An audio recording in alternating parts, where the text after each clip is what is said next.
কোটা আন্দোলনে রাজশাহীতে শুরু থেকে আন্দোলনকারীদের রুখে দিতে নানাভাবে তৎপর ছিলেন আওয়ামী লীগের নেতাকর্মীরা। প্রকাশ্যেই গুলি করতে দেখা যায় আওয়ামী লীগ, যুবলীগ ও ছাত্রলীগের নেতাকর্মীদের। শিক্ষার্থীরা গুলিবিদ্ধ সহ আহত শতাধিকের খবর নিলে এসবের পেছনে মূল হোতা ছিল একজন। বলছি রাজশাহীর সাবেক সিটি মেয়র এবং আওয়ামী লীগের সভাপতি মণ্ডলীর সদস্য AHM খায়রুজ্জামানের কথা। 5 অগস্ট আন্দোলনকারীদের সঙ্গে একমাত্র সংঘর্ষের ঘটনা ঘটে রাজশাহীতেই। ওই দিন আওয়ামী লীগ সরকারের পতনের খবর ছড়িয়ে পড়লে রাজশাহীতে শুরু হয় ব্যাপক হামলা, ভাঙচুর, লুটপাট ও অগ্নিসংযোগ। তখনও লিটন ও তার সহযোগীরা চেষ্টা করেন ছাত্র জনতাকে দমাতে। এরপর রাতেই সপরিবারে পালিয়ে যান তিনি। স্ত্রী ও ছোট কন্যাকে নিয়ে রাজশাহী ছেড়ে ভারতের উদ্দেশ্যে চলে গেছেন বলে দলের একাধিক সূত্র নিশ্চিত করেছে। সেদিন জ্বালিয়ে দেওয়া হয় নগর ভবনের দোতলা থেকে ৫ম তলা পর্যন্ত। যে নগর ভবন ও মেয়রের বাড়ি ছিল একসময়ে আওয়ামী লীগ নেতাকর্মীদের পদচারণে ব্যস্ত, এখন সেগুলোতে ভাঙাচোরা কাচের জানালা, দরজা ও ছাই ভস্মের স্তূপ পড়ে আছে।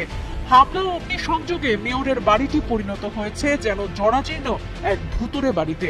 অথচ এই মেয়র লিটনই ছিলেন টানা প্রায় ১৬ বছর ধরে রাজশাহী নগরীর অন্যতম প্রতাপশালী ব্যক্তি।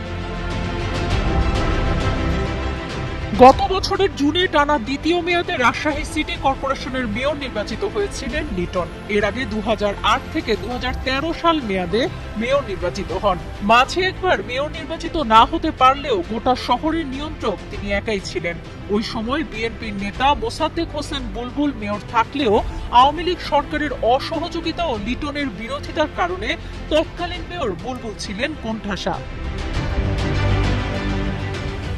দ্বিতীয়বার ২০১৮ সালে মেয়র নির্বাচিত হয়ে উন্নয়নের মাধ্যমে রাজশাহী নগরীর দৃশ্যপট পাল্টে দেন Liton. Green city, clean city হিসেবে রাজশাহীর সুনাম ছড়িয়ে পড়ে সর্বত্র।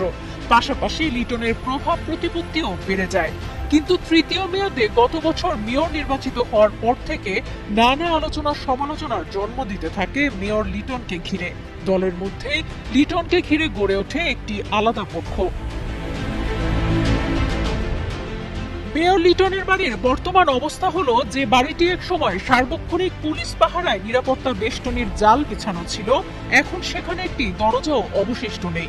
আগুন দিয়ে ও ভাঙচুর করে নষ্ট করা হয়েছে সবকিছু। বাড়ির নিচের প্রাচীরের ইটও খুলে নিয়ে যাওয়া হয়েছে। একটি একটি করে ইটও খুলে নিতে দেখা গেছে। গোটা বাড়িটি এখন এক ভুতুড়ে বাড়িতে পরিণত হয়েছে।